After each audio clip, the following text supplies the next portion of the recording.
Even on the best ones, I will fight for you.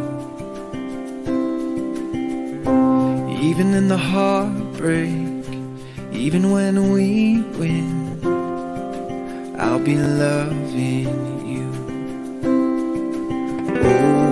Over and over again, you'll be mine.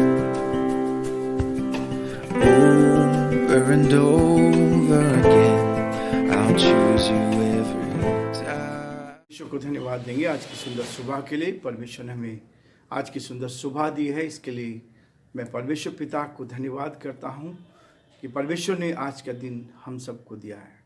मैं आप सभी का स्वागत और वेलकम करता हूँ इस सुबह में। आज 2 तारीख है। परमेश्वर का धन्यवाद करते हैं कि परमेश्वर ने फरवरी की 2 तारीख हमें दी है ताकि हम परमेश्वर के साथ अपना रिश्ता बनाएं, परमात्मा के साथ अपना रिश्ता बनाएं और एक अच्छा जीवन जीकर बहुतों के लिए आशीष का, आनंद का कारण बनते जाएं।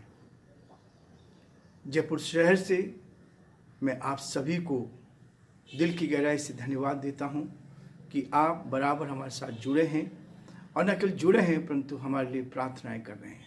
प्रभु आप सबको बहुत आशीष देगा ताकि आप जीवन में और आगे बढ़ते जाएं और परमेश्वर की महिमा का कारण बनते चल जाएं।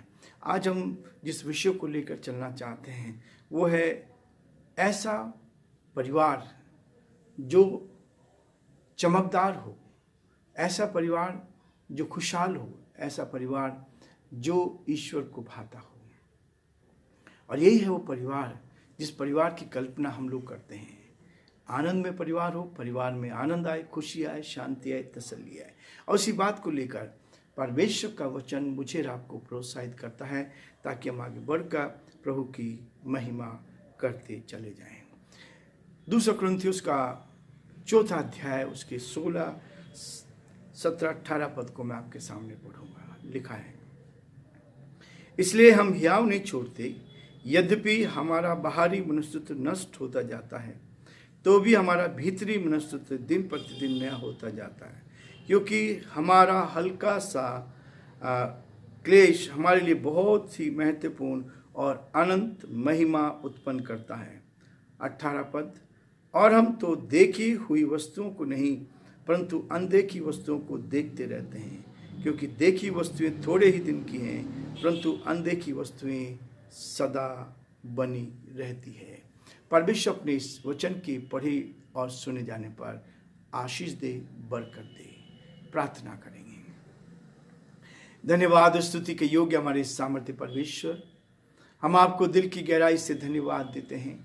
हम आपकी तारीफ करते हैं, हम आपकी प्रशंसा करते हैं, हम आपके नाम को सराहते प्रभु, क्योंकि आप आदर, महिमा और स्तुति के योग्य परमेश्वर हैं। हर परिस्थिति में आप संभालते हैं, हर परिस्थिति में आप मदद करते हैं और अपनी सुरक्षा, अपनी निकटता, अपने प्रेम का एहसास देते हैं। इसके लिए धन्यवाद देते हैं। आज के इस दिन के लिए धन्यवाद जो दिन प्रभु आपने में दिया है कि इस दिन में हम आपकी महिमा करें, आपके नाम को धन्य कह सकें। आपने हमें प्रभु इस संसार में अपनी सुरक्षा, निकटता का एहसास दिया।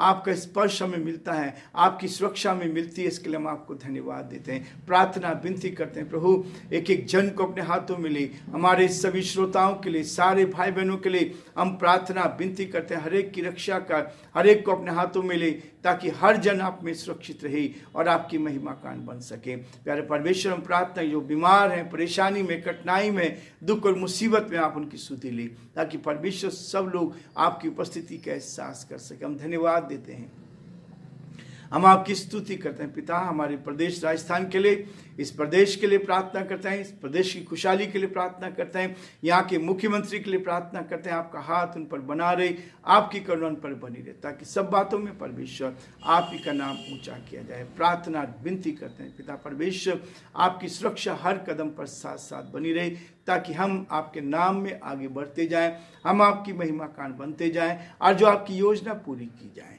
हमारी प्रार्थना है प्रभु हमारे देश के लिए, देश के प्रधानमंत्री के लिए, राष्ट्रपति के लिए, उनको भी आप आशीष दें। आपका हाथ उनके साथ भी चाहते हैं। प्रार्थना विनती करते हैं प्रभु आपकी सुरक्षा हर कदम पर साथ साथ बनी रहे। हम बड़े आदर के साथ, दीनता के साथ हम सभी को पिता परमेश्वर आप ही के हाथों में सौंपते हैं और यही प्रार्थना, यही विनती, निवेदन करते हैं प्रभु आपकी सुरक्षा हमारे साथ साथ बनी रहे। हम बड़े आदर के साथ हम सभी को, हमारे सारे भाई बहनों को आपके हाथों में सौंपते हुए इस विनती को अपने प्रभु अपने धारकर्ता यीशु मसीह के नाम से मांगते हैं, आमीन।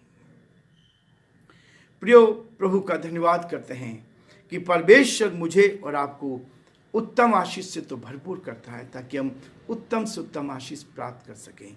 परमेश्वर हमें चाहता है, ईश्वर हमें चाहता है, वो परमात्मा चाहता है कि उसके बच्चों को उत्तम से उत्तम आशीष मिले। जैसे मैंने शुरू में कहा, एक ऐसा परिवार जो आश्रित हो, एक ऐसा परिवार जो ईमानदार हो, एक ऐसा परिवार जो पति पत्नी और बच्चों के बीच में एक ऐसा प्रेम हो जो बहुतों के लिए आशीष का कारण बनता चला जाए। इसलिए वो कहता है, कुलुस्सी उसका 3 अध्याय उसके 19 पद में लिखा है, हे पतियों अपनी अपनी पत्नी से प्रेम रखो और उनसे कठोरता ना करो। प्रियो, परमेश्वर का वचन बाइबल बताती है कि पतियों से कहा जाता है, हे पतियों अपनी अपनी पत्नी से प्रेम रखो और उनसे कठोरता का व्यवहार ना करो। परमेश्वर ने, परमात्मा ने जब इस सारी सृष्टि को बनाया और छठे दिन जब उसने आदम को बनाया, मिट्टी से बनाया और उसके अंदर अपनी आत्मा को डाला, उसके बाद परमेश्वर ने, परमात्मा ने उसको एक आदेश दिया कि इन सारे जानवरों के, पक्षियों के नाम बताए जाएं, इनके नाम रखे जाएं। और ये नामकरण का कार्य आदम ने किया। जो भी जानवर हैं, चाहे वो जंगली जानवर हैं, चाहे वो घरेलू जानवर हैं, चाहे पक्षी हैं, चाहे दूसरे भी चीज़ हैं, सब दुनिया भर के सारे जीव जंतुओं का नाम आदम ने रखा। इसके पीछे उद्देश्य था कि परमेश्वर उसके लिए कोई सहायक ढूंढ रहा था जिससे मेल खाए। लेकिन वहाँ लिखा है कि उसके लिए कोई सहायक ना मिला, परंतु परमेश्वर ने पहला ऑपरेशन आदम का किया। और हम यही देख रहे थे कि जब आदम इस सारी लोगों के नाम दे रहा था, पक्षियों के नाम दे रहा था, जानवरों के नाम दे रहा था, तब हवा कहाँ थी? हवा कहाँ थी? उस समय भी वो उसके साथ ही थी, क्योंकि परमेश्वर ने उसकी एक पसली को निकाला और पसली को निकालकर उसकी जगह मांस भर दिया। उस पसली को ले जाकर दूसरे छोर पर ले गया और वहां ले जाकर उस पसली से स्त्री को बना दिया। बहुत सुंदर थी और पहली शादी उस परमात्मा ने आदम और हवा की और तब परमेश्वर को आशीष दी कि फूलो फलो और संसार में भर जाओ। तब से परमेश्वर परिवार से प्यार करता है। ये परिवार इसलिए बनाया है कि हम परिवार में के खुशहाल रहें, आगे बढ़ें और प्रभु की महिमा। इसलिए कहता है प्रेम का प्रारंभ घर से होता है। प्रेम का आरंभ घर से होता है। जिस घर में प्रेम है वो घर आगे बढ़ता जाएगा। हमारे घर प्रेम की सुगंधता से भरा होना चाहिए। हमारा घर, हमारा परिवार प्रेम की सुगंधता से भरपूर होना चाहिए। और इसीलिए प्रभु का दास बार बार कहता है इस संसार में घर सबसे अधिक पवित्र मंदिर है। इस संसार में सबसे अधिक पवित्र मंदिर घर है। जिस घर में हम रहते हैं वो पवित्र मंदिर होना चाहिए और सबसे बड़ा मंदिर वही है। यदि हम अपने माता पिता की सेवा करते हैं, इससे बड़ी सेवा और कोई नहीं है। वो मंदिर है। हमारा परिवार एक मंदिर के रूप में है। मसीह ने अपना अंतिम भोज भी जब वो संसार में था एक घर में किया। एक घर में किया। इसलिए प्रियो, परमेश्वर का ये वचन 2 कुरिन्थियों उसका 4 अध्याय के 16 पद में कहता है, इसलिए हम हियाव नहीं छोड़ते, हम हियाव नहीं छोड़ते। परमेश्वर ने इस परिवार को बनाया है, परमेश्वर ने मुझे और आपको बनाया है। समस्या भी आएंगी, परेशानी भी आएंगी, तूफान भी आएंगे, लेकिन हम हियाव नहीं छोड़ते हैं।